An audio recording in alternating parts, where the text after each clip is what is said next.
할렐루야. 오늘도 새날을 주신 주님을 찬양합니다. 오늘도 하나님과 동행하는 기쁨이 넘치기를 소망하며 하나님의 말씀을 나누기를 원합니다. 오늘 우리에게 주신 하나님의 말씀은 신명기 40장 12절부터 31절 말씀입니다. 누가 손바닥으로 바닷물을 헤아렸으며 뼘으로 하늘을 쟀으며 땅의 티끌을 되에 담아보았으며 접시 저울로 산들을 막대 저울로 언덕들을 달아보았으랴. 누가 여호와의 영을 지도하였으며 그의 모사가 되어 그를 가르쳤으랴. 그가 누구와 더불어 의논하셨으며 누가 그를 교훈하였으며 그에게 정의의 길로 가르쳤으며 지식을 가르쳤으며 통달의 도를 보여주었느냐. 보라, 그에게는 열방이 통의 한 방울 물과 같고 저울의 작은 티끌 같으며 섬들은 떠오르는 먼지 같으리니 레바논은 땔감에도 부족하겠고 그 짐승들은 번제에도 부족할 것이라. 그의 앞에는 모든 열방이 아무것도 아니라 그는 그들을 없는 것 같이 빈 것 같이 여기시느니라. 그런즉 너희가 하나님을 누구와 같다 하겠으며 무슨 형상을 그에게 비기겠느냐. 우상은 장인이 부어 만들었고 장색이 금으로 입혔고 또 은사슬을 만든 것이니라. 궁핍한 자는 거제를 들을 때에 썩지 아니하는 나무를 택하고 지혜로운 장인을 구하여 우상을 만들어 흔들리지 아니하도록 세우느니라. 너희가 알지 못하였느냐? 너희가 듣지 못하였느냐? 태초부터 너희에게 전하지 아니하였느냐? 땅의 기초가 창조될 때부터 너희가 깨닫지 못하였느냐? 그는 땅 위 궁창에 앉으시나니 땅에 사는 사람들은 메뚜기 같으니라. 그가 하늘을 찰같이 펴셨으며 거주할 천막같이 치셨고 귀인들을 패하시며 세상의 사사들을 헛되게 하시나니 그들은 겨우 심기고 겨우 뿌려졌으며 그 줄기가 겨우 땅에 뿌리를 박자 곧 하나님이 입김을 부시니 그들은 말라 회오리 바람에 불려가는 초계 같도다. 거룩하신 이가 이르시되 그런즉 너희가 나를 누구에게 비교하여 나를 그와 동등하게 하겠느냐 하시니라. 너희는 눈을 높이 들어 누가 이 모든 것을 창조하였나 보라. 주께서는 수요대로 만상을 이끌어내시고 그들의 모든 이름을 부르시나니 그의 권세가 크고 그의 능력이 강함으로 하나도 빠짐이 없느니라. 야곱아, 어찌하여 내가 말하며 이스라엘아, 내가 이르기를 내 길은 여호와께 숨겨졌으며 내 송사는 내 하나님에게서 벗어난다 하느냐. 너는 알지 못하였느냐? 듣지 못하였느냐? 영원하신 하나님 여호와 땅 끝까지 창조하신 이는 피곤하지 않으시며 곤비하지 않으시며 명철이 한이 없으시며 피곤한 자에게는 능력을 주시며 무능한 자에게는 힘을 더하시나니 소년이라도 피곤하며 곤비하며 장정이라도 넘어지며 쓰러지되 오직 여호와를 앙망하는 자는 새 힘을 얻으리니 독수리가 날개치며 올라감 같을 것이요 다른 박질하여도 곤비하지 아니하겠고 걸어가도 피곤하지 아니하리로다.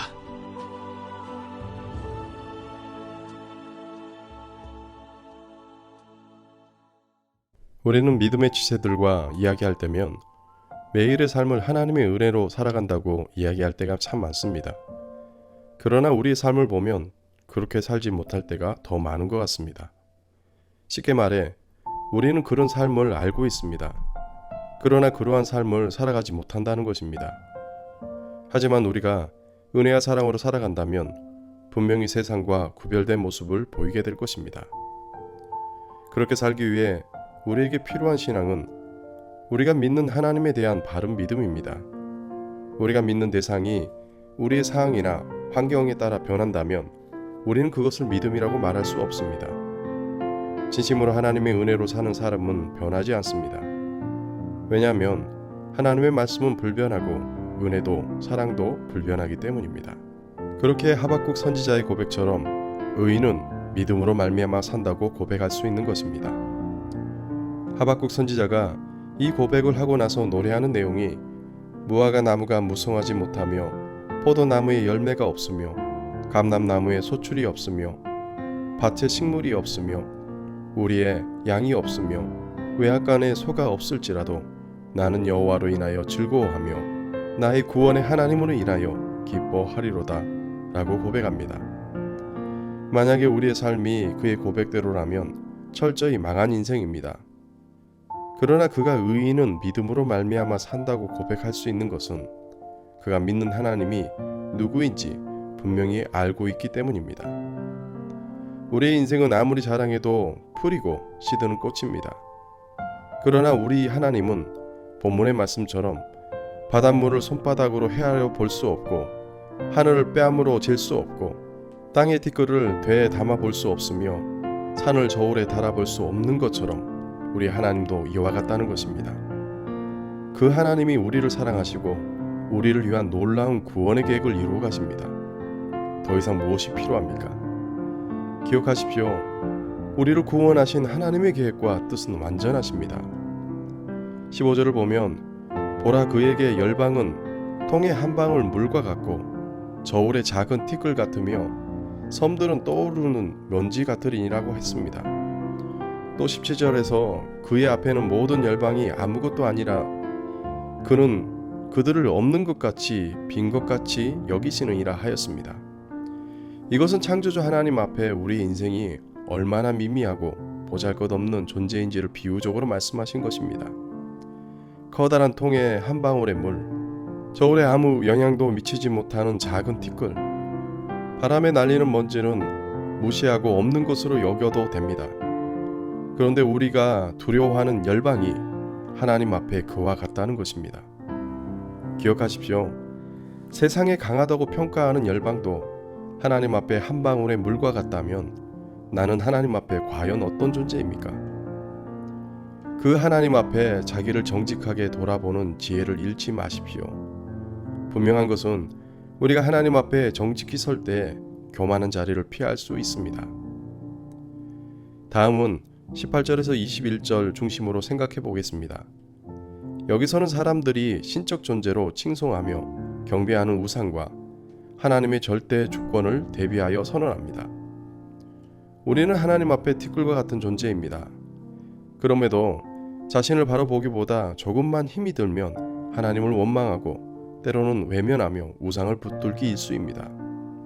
누군가 욕을 하고 무시를 하면 참지 못하고 살아왔고 우리의 인생 역시 마른 풀이고 꽃인데 그럼에도 불구하고 높아지려는 욕심이 하나님을 바라보지 못하게 만듭니다. 그러나 우리가 믿는 하나님은 변함없는 하나님이십니다. 은혜와 사랑이 불별한 하나님이십니다. 우리의 삶이 고난의 연속이고 광야의 연속일지라도 하나님은 우리와 함께 하십니다. 성도의 믿음의 출발점은 내가 아닙니다. 바로 하나님이십니다. 우리가 믿는 하나님은 천지를 창조하신 유일하신 하나님이십니다. 그렇게 하나님을 우상과 비교하는 것만큼 어리석은 사람은 없습니다. 19절에서 20절을 보십시오. 사람들은 우상을 어떻게 만드는지 구체적으로 설명합니다. 결국 우리가 우상을 만들고 섬기는 것은 우리의 허망한 욕망을 채우기 위함입니다. 그러나 우리가 기억해야 할 것은 우상 숭배는 우리의 욕망을 드러내고 추구하며 살아가는 삶이기에 진정한 만족을 누릴 수 없습니다. 그러나 우리를 지으시고 우리의 모든 필요를 아시고 그 모든 것을 채우기를 원하시는 분이 우리 하나님이시기에 참된 만족을 누리도록 이끌어 주실 것입니다.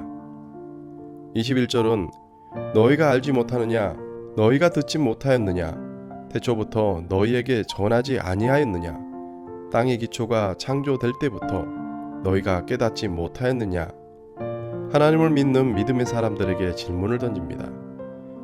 이스라엘 백성은 그들이 믿는 하나님이 바로 창조주 하나님이심을 알았습니다. 이것이 얼마나 큰 축복인지 모릅니다. 그렇게 26절에서 너희는 눈을 높이 들어 누가 이 모든 것을 창조하였나 보라라고 선언합니다. 이것은 땅이 아닌 하늘을 바라보며 살아가도록 우리는 지음을 받았다는 것을 이야기합니다. 이어 기록된 27절부터 31절은 지금 바벨론 포로 상황에서 이스라엘을 회복시킬 하나님의 권능과 위엄을 근거하여 낙심하지 말고 반드시 이를 이루시는 하나님을 신뢰하라는 것입니다. 사실 지금 이스라엘 백성들의 처한 상황은 이루 말할 수 없는 고통의 현장입니다. 그들은 하나님이 자신들의 고난을 바라보지 못한다고 불평합니다.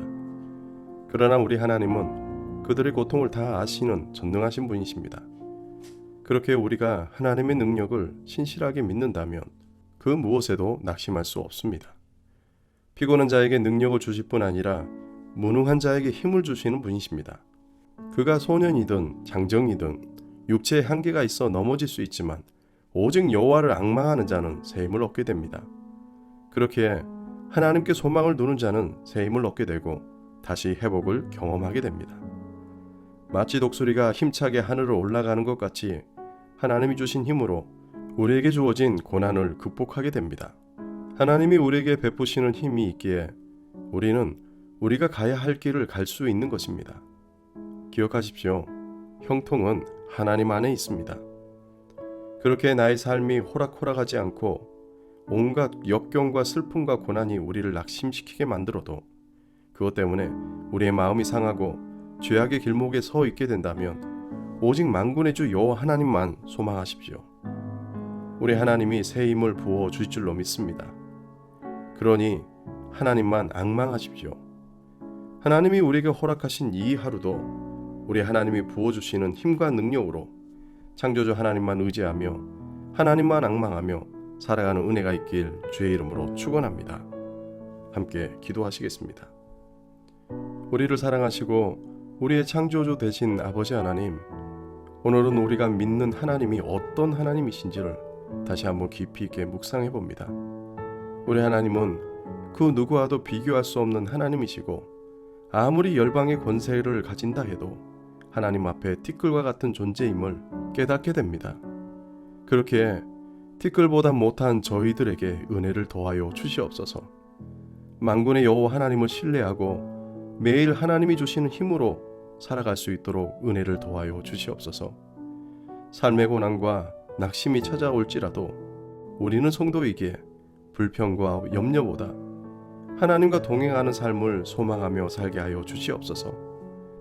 하나님만 의지하며 이 하루도 살아갈 수 있도록 은혜를 더하여 주시고 오직 우리에게 참 소망 되신 예수님의 이름으로 기도합니다. 아멘.